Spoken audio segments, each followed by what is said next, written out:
For a very long time, it was known that the two-part finale of Doctor Who Series 4 was going to be special. This was set to be the last series finale overseen by showrunner Russell T Davies and executive producer Julie Gardner. It would also be the last episode of producer Phil Collinson's involvement in the show. The production team would be replaced in 2010 for Series 5, so the last story of Davies' final full series had to pull out all the stops. The result of this was one of the highest rated Doctor Who stories ever, Doctor Who's own Infinity War.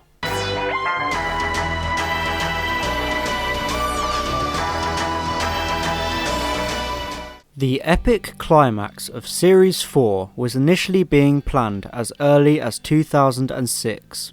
It was always Russell T Davies' intention to bring back a plethora of elements from the revived show. He wanted to feature companions such as Rose, Martha and Captain Jack Harkness, along with previous monsters and locations. In conjunction with this, Davies also had the perfect villain in mind. The children of time are moving against us, but everything is falling into place. The Return of Davros is another example of brilliant escalation of the Dalek threat in the Davies era.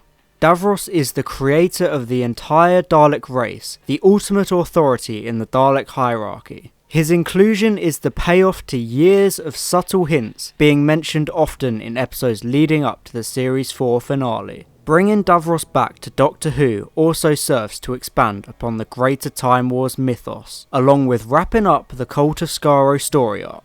Dalek Khan's temporal shift took him all the way back into the Time War, where he rescued Davros, but was driven insane in the process.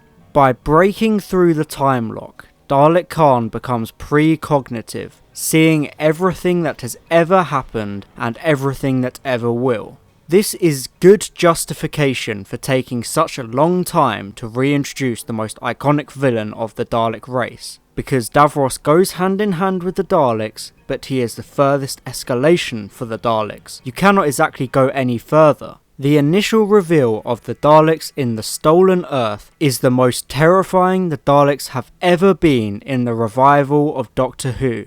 The reactions of Sarah Jane Smith and Captain Jack Harkness give the Daleks a whole new level of fear. These are two of the most well-known and loved Doctor Who characters with strong, persevering personalities. They have both been on extensive adventures with the Doctor and faced some of his greatest enemies, before choosing to keep fighting aliens on Earth. So when these two beloved characters immediately accept their fates the moment they hear exterminate, we truly feel their terror and understand the ultimate threat of the Daleks. This scene is one of the greatest Doctor Who scenes of all time. Elizabeth Sladen manages to capture such strikingly raw emotion, crying her eyes out as Murray Gold's score swells dramatically.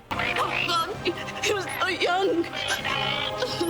Seeing Sarah Jane Smith, one of the strongest Doctor Who characters, react this way really hits home. It is also prominent when Captain Jack, a man who physically cannot die, also reacts with distress to the reveal, because not only is he immortal, he is usually confident and cocky, seemingly always in control. This actually mirrors the 9th Doctor in the 2005 episode Dalek, who found himself outside of his comfort zone. These two reactions, along with Murray Gold's score, combine to create a memorable scene that manages to truly capture just how terrifying the Daleks can be.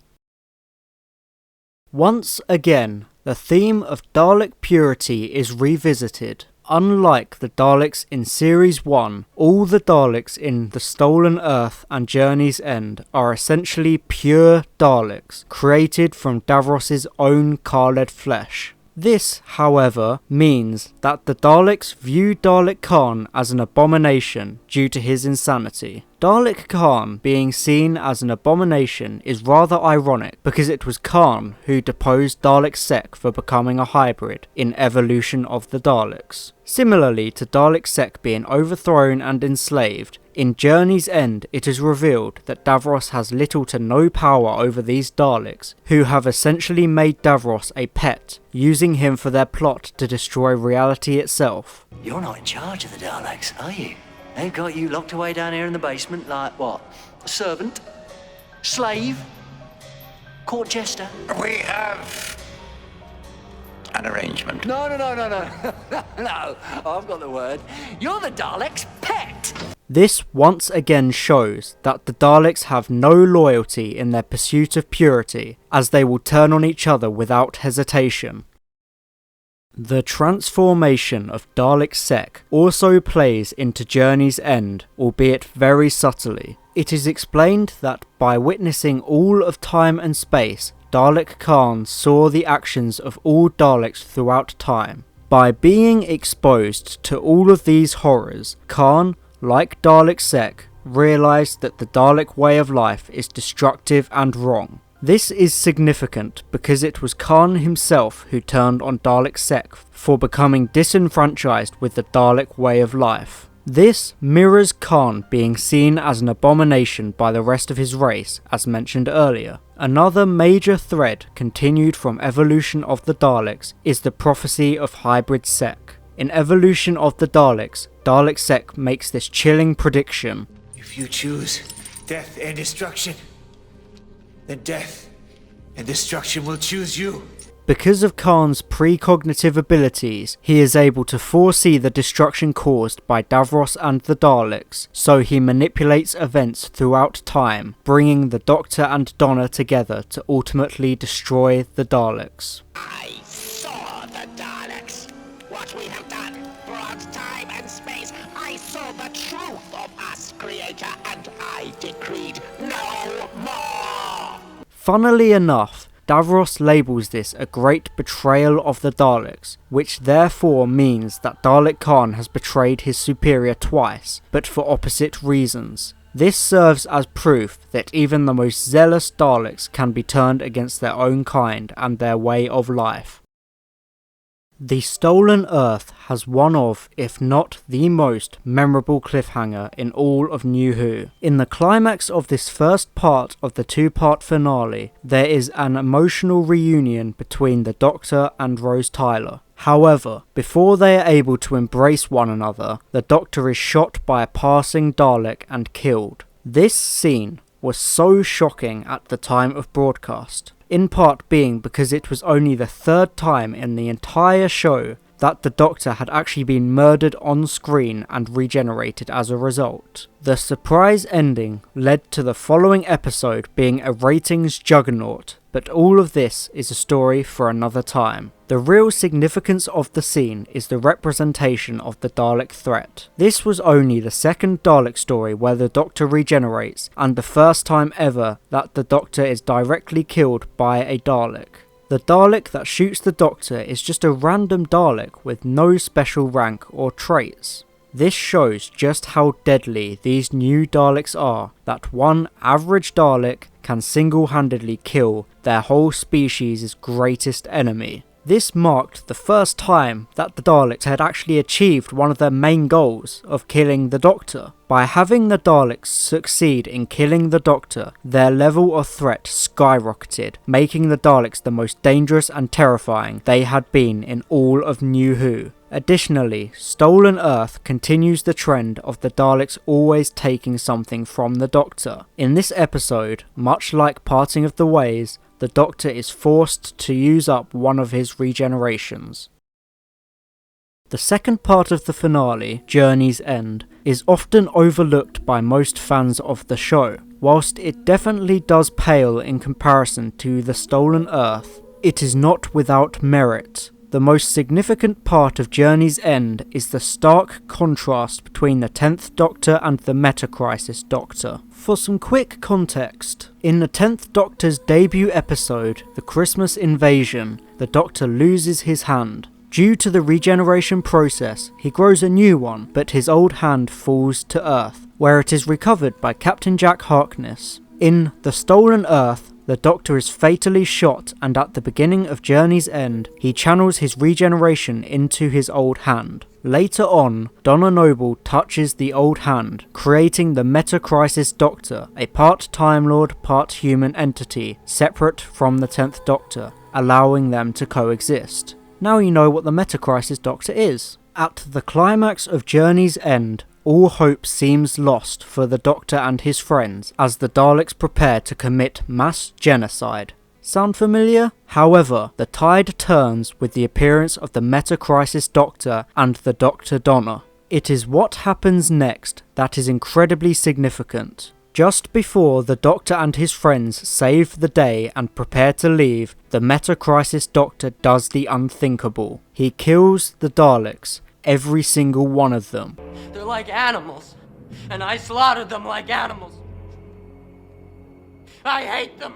But the Doctor is nothing like Anakin Skywalker. He would never murder or commit genocide. We have seen 3 series of the 10th Doctor and have grown to know exactly who he is. So why does the Meta-Crisis Doctor do this? The answer is simple. The Meta-Crisis Doctor is not the 10th Doctor. If anything, the Meta-Crisis Doctor is more like a hybrid of the 9th and 10th Doctor. This is mainly due to the time frame of the hand being cut off. The events of the Christmas invasion take place mere hours after parting of the ways. So for the Meta-Crisis Doctor, the encounter with the Daleks on the game station is still fresh. Whilst the 10th Doctor has had a long time to grow and mature, the Meta-Crisis Doctor still has war and bloodshed inside his heart. He is still convinced that all Daleks must be destroyed no matter what. The 9th Doctor had no choice but genocide, so the Meta-Crisis Doctor is still in the same frame of mind.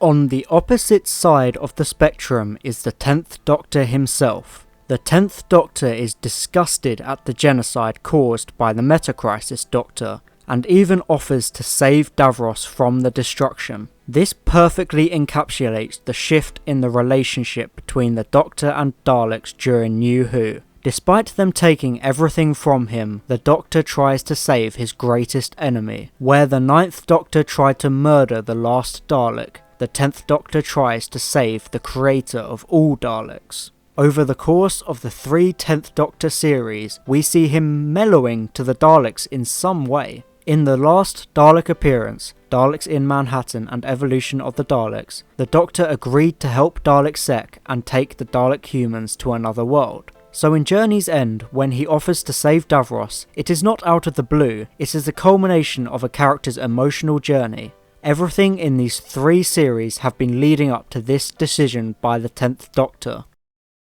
The end of the episode highlights this difference between the 10th Doctor and the Meta-Crisis Doctor. The 10th Doctor renounces the Meta-Crisis Doctor as dangerous and leaves him on the parallel Earth with Rose. He's too dangerous to be left on his own. This truly hammers home how much the relationship between the Doctor and the Daleks has changed. The Stolen Earth and Journey's End are a perfect end to the Daleks as a whole. Russell T Davies was able to perfectly encapsulate the Daleks' relationship with the Doctor, along with giving them a fitting final end after so many years. Not only is Journey's End a great series finale, it is the perfect send-off for one of sci-fi's greatest villains. The series 4 finale serves as the conclusion of an epic 5-story saga which has subtle yet significant themes expertly interwoven throughout. Every Russell T Davies Dalek story links to one another in smart, unique ways, using interesting ideas and recurring themes to build to the most logical conclusion.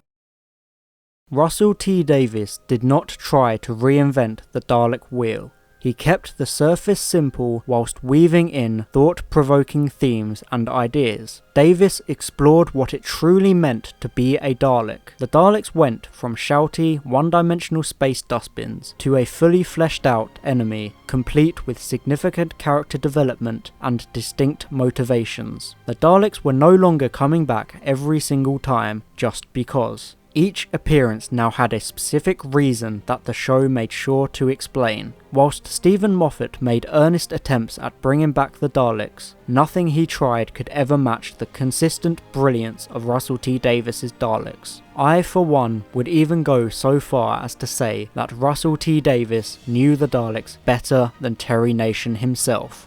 And that is the story of how Russell T Davies brought back the Daleks and fixed them for a new generation.